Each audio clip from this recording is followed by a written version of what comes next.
Okay, some surprising news coming through on Capitol Hill. We are hearing that Representative Marjorie Taylor Greene intends to resign from her seat in the House effective early January. January 5th will be her final day on Capitol Hill. Greene, of course, is the one-time MAGA loyalist. She rose to prominence for her support of President Trump. And as of late, she's been in the headlines for her feuding with President Trump. We do have political analyst Brian Sobel standing by. Brian, any indicators at all that something like this could come? No, I don't think we were hearing any indication that she was going to be resigning. And one wonders, really, it's inexplicable as to why she's resigning. Donald Trump and people that he has had feuds with have made up, countless times in the past few years. We've seen it with Marco Rubio and other people. It just, and resigning with so much time left in office, and she'll do this on January 5th. One wonders whether there's other factors involved, or whether polling in her district is telling her that she's become very unpopular.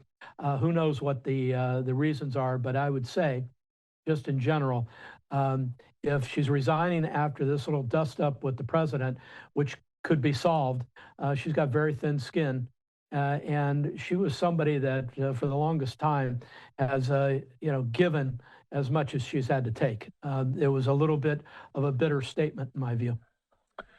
So she is not carrying out the rest of her term, as we've alluded to. And right. Instead, what she's doing is she's choosing to leave Congress early. Of course, we know members of Congress are elected every 2 years, so we would have been following, presumably, her election, or at least her race closely come the 2026 midterms. But now that won't be happening, Brian. She's going to be resigning by January. That means that they'll have to have a special election. Do I have that right?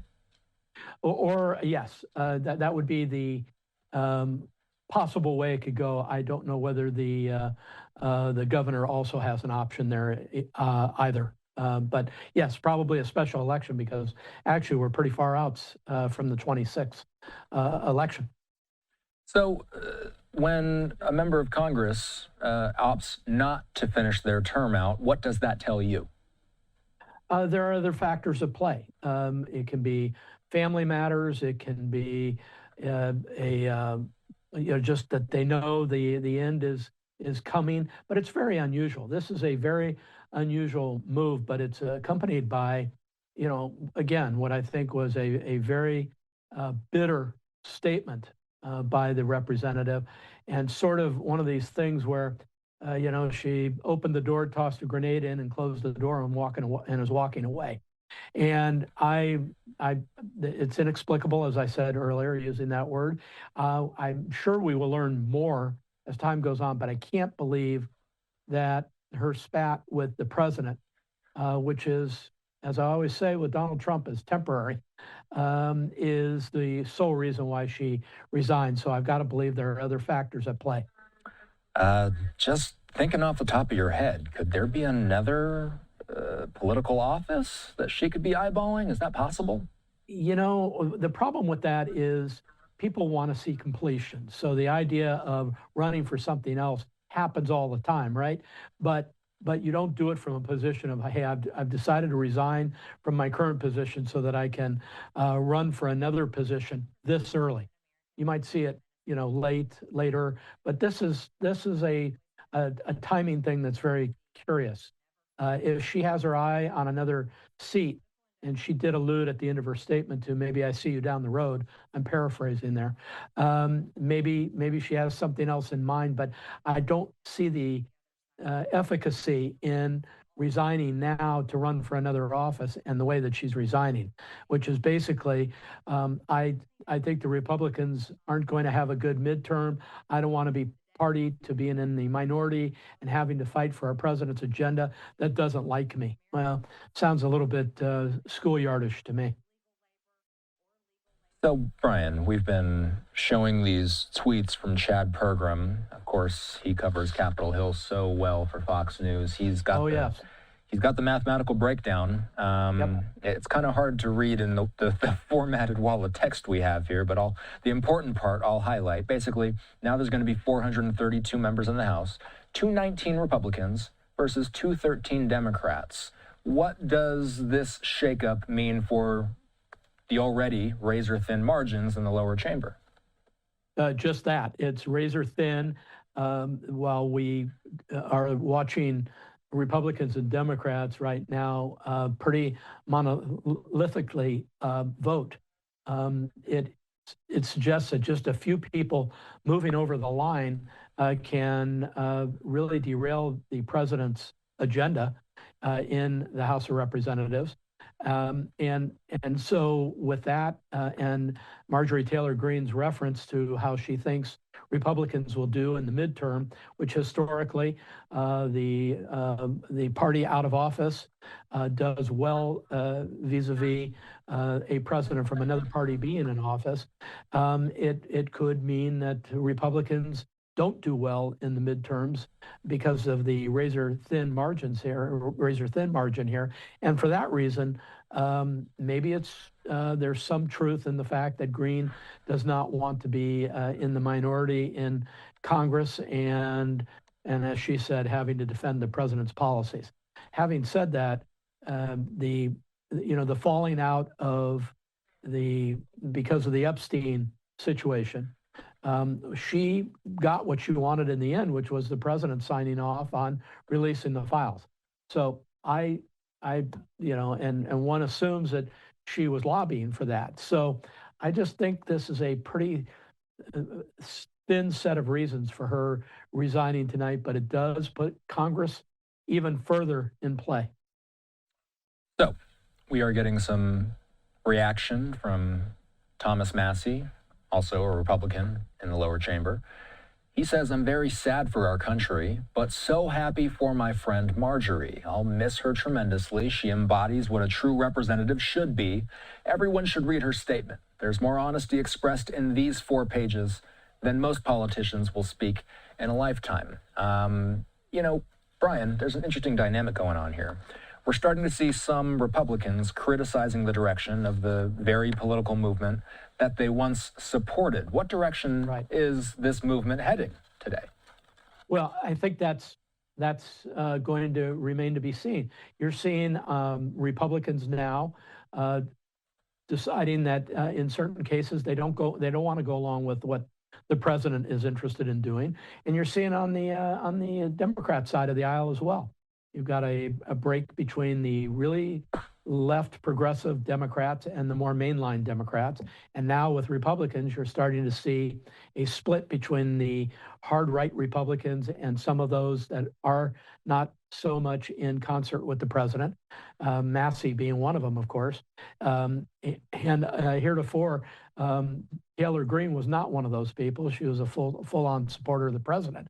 But for whatever reason, she took a different tack there, and it's something that the Republican Party is now going to have to deal with in Congress. Does it feel like the Epstein files, this is a reverberation of the larger impacts of the Epstein files, Brian? It's hard to say because I think Congress made it clear, both the Senate and the House made it clear that they wanted the files released.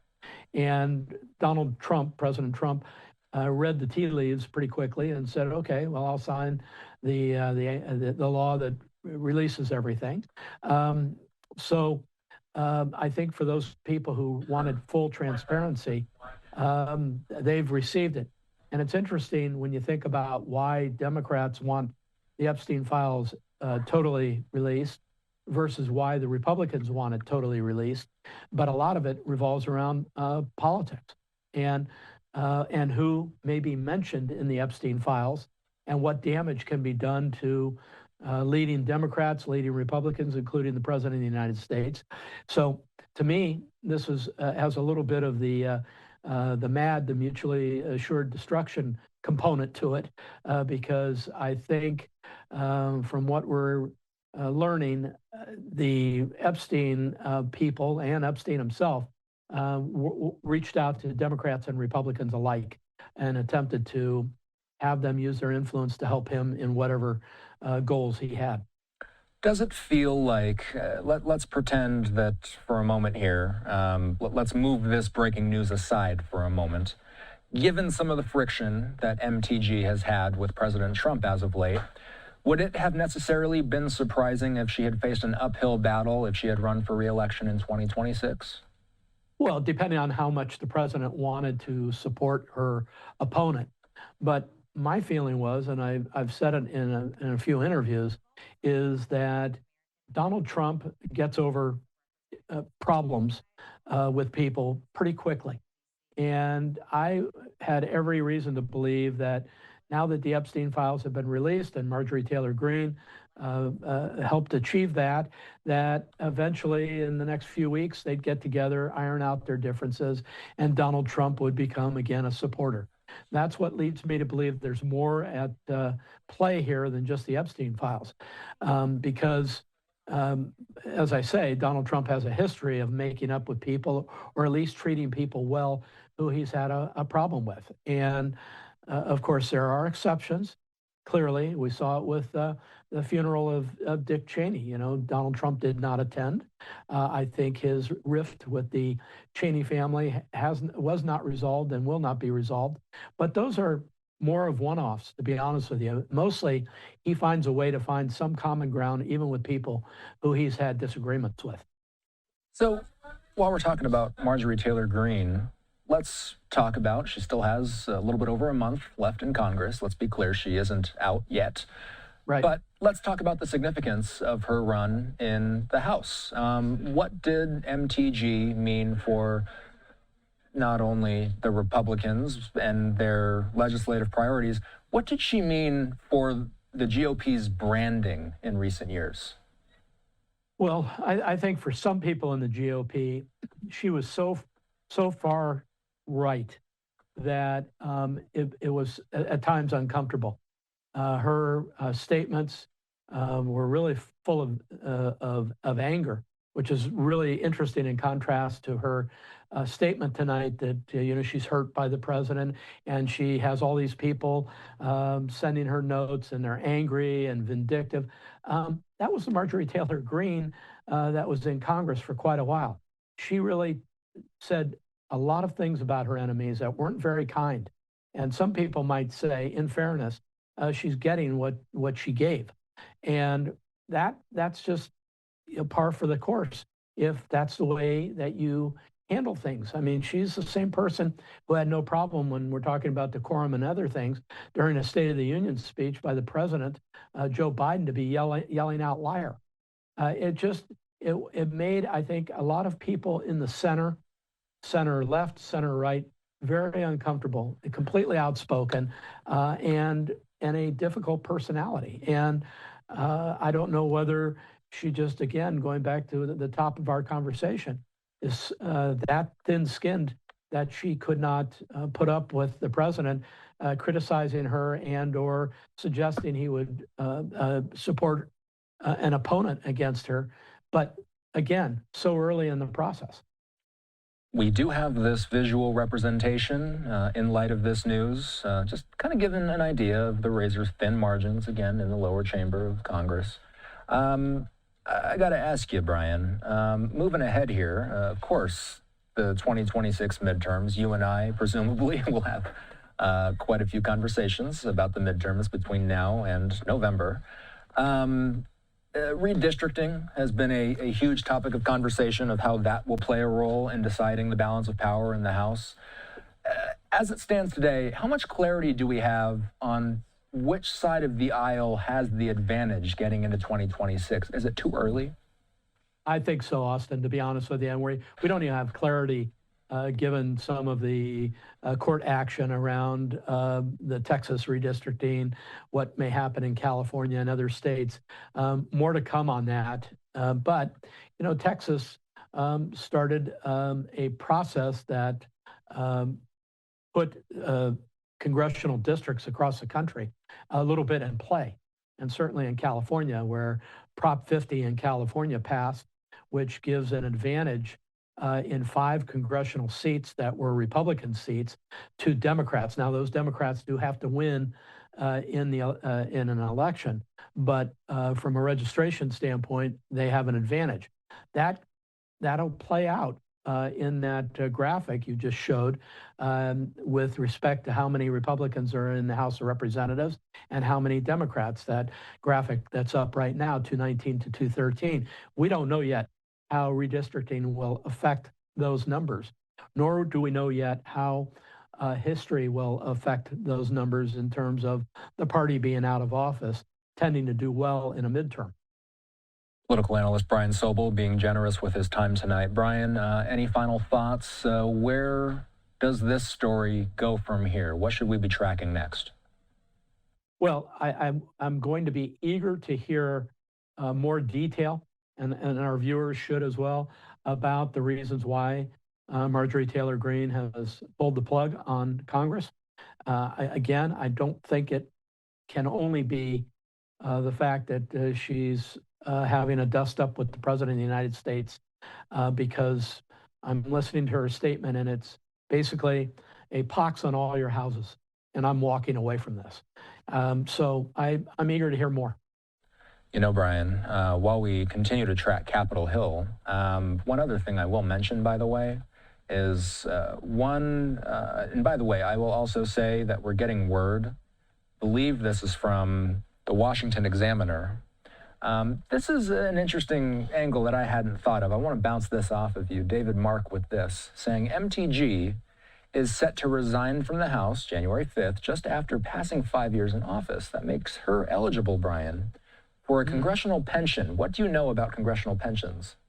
Only that they're available, and they are available to a lot of ex-members of the House of Representatives, some that I know, and that because of the fact that she sets January 5th as her walk-away date, if she has hit the 5-year mark, there's a pension available. It's kind of feeds the cynicism that a lot of people have, Austin, about these members of Congress that go into Congress and just make sure that they hit certain marks so that they walk away with something. And looks like the 5 years on is right around the January 5th date that she's walking away. Brian Sobel being generous with his time tonight. Brian, thanks for coming on for the breaking news. We'll talk soon. My pleasure. Have a good night, Austin. Thank you, sir.